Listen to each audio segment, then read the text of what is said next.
Salut à toutes et à tous, c'est Matt. Alors aujourd'hui, on se retrouve pour une vidéo pronostic sur la Ligue des Champions. Alors je m'excuse, j'ai pas pu faire le prono de la dernière journée de Ligue 1. J'étais un peu occupé la semaine dernière, donc j'ai pas pu le faire. Donc là, je vais faire la Ligue des Champions. Donc voilà. Alors, je vais donner à chaque fois, comme d'habitude pour la Ligue 1, mes pronostics, mes scores exacts et mes paris sportifs. Donc voilà, au passage, n'hésitez pas à vous abonner et à lâcher un pouce bleu, ça fait toujours plaisir. Donc on commence tout de suite avec le premier match demain à 18h55, Inter contre le Slavia Prague. Bon là, je pense quand même une victoire de l'Inter parce que l'Inter à domicile est assez solide avec Antonio Conte. Donc moi, l'Inter gagne sans problème à domicile. Bon, le score, je dirais 3-0 ou 3-1 pour l'Inter et le pari sportif à prendre, ce serait Inter gagnant. Deuxième match, Lyon contre le Zénith. Alors là, c'est pas un match évident à pronostiquer. Sur le papier, Lyon est favori, mais Lyon n'est pas vraiment en forme sur ces dernières journées de Ligue 1. Bon, le Zénith, je sais pas trop, je suis pas le championnat de Russie, mais je pense que ça va pas être un match simple. Après, l'année dernière, Lyon était irrégulier, et puis ils avaient battu Manchester City, donc on sait jamais. Même si dans ce match, Lyon à domicile, j'ai bien envie d'y croire, donc je vais dire une victoire lyonnaise 2-1. Et je dirais comme pari sportif Lyon ou nul. On passe ensuite à Ajax contre Lille, notre deuxième club français. C'est vraiment pas un match évident pour Lille qui joue contre le demi-finaliste de la saison dernière. Alors l'Ajax, ils ont certes perdu De Jong et De Ligt, mais ça reste quand même l'Ajax. Et dans ce match, désolé pour Lille, mais je vois quand même une victoire de l'Ajax. Je verrais bien une victoire 2-1. Et le pari à prendre, ce serait Ajax ou nul. Et le plus de 1,5 but si vous voulez tenter.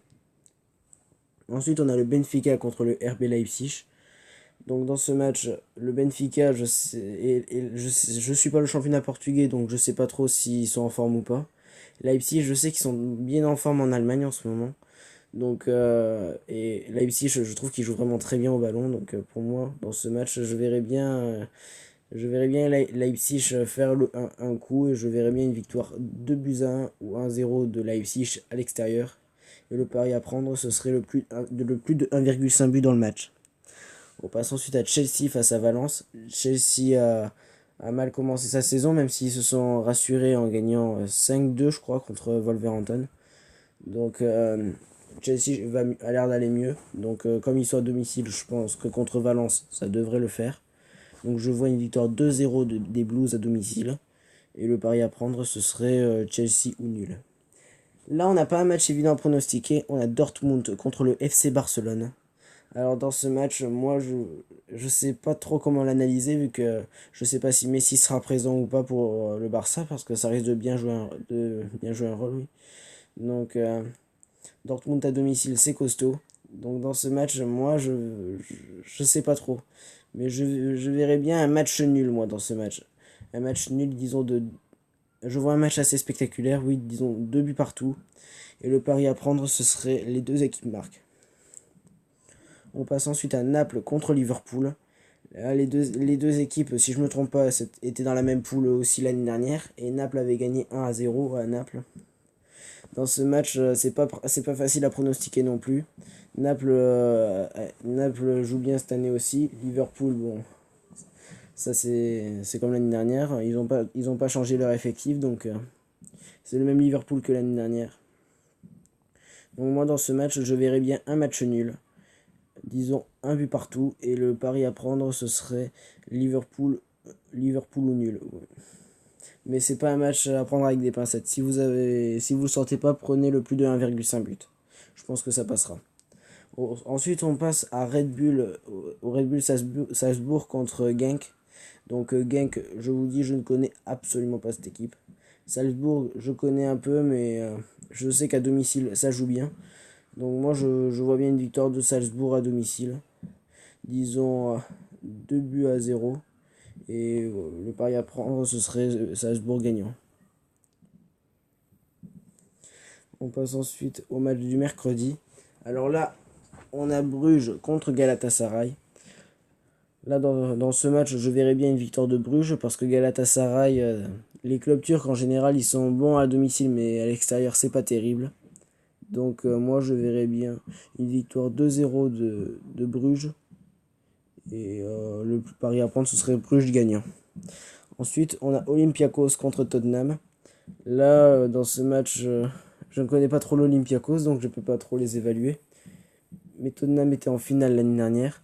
Donc moi je verrais bien une victoire 2-0 de Tottenham à l'extérieur. Et le pari à prendre ce serait plus de 1,5 but dans le match. Ensuite on a Atlético face à la Juventus. Alors là c'est pas un match évident à pronostiquer. Les deux équipes s'étaient affrontées en huitième de finale la saison dernière. Où la Juve avait renversé la vapeur en gagnant 3-0 à domicile avec le triplé de Ronaldo.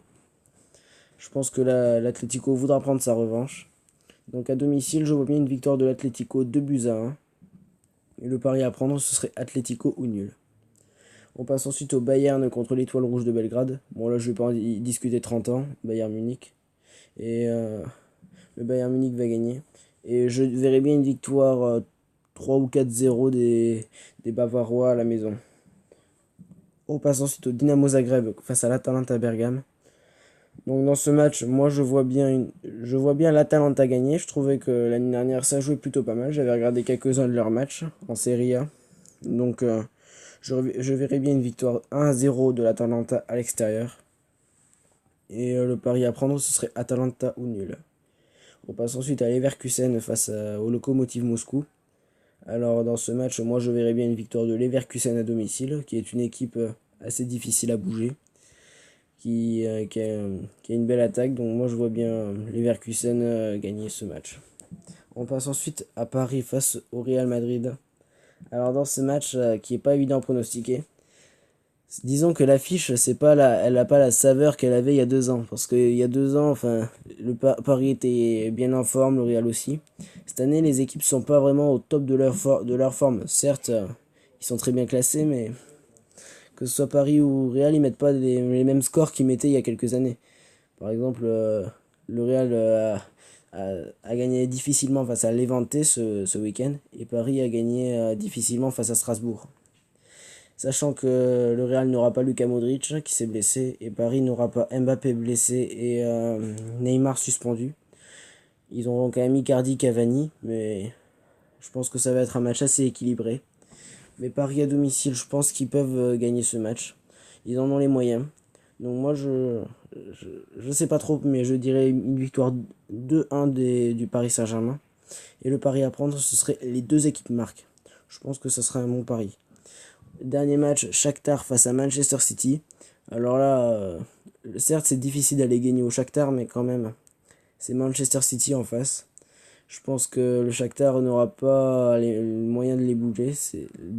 C'est quand même un cran au-dessus de Manchester City.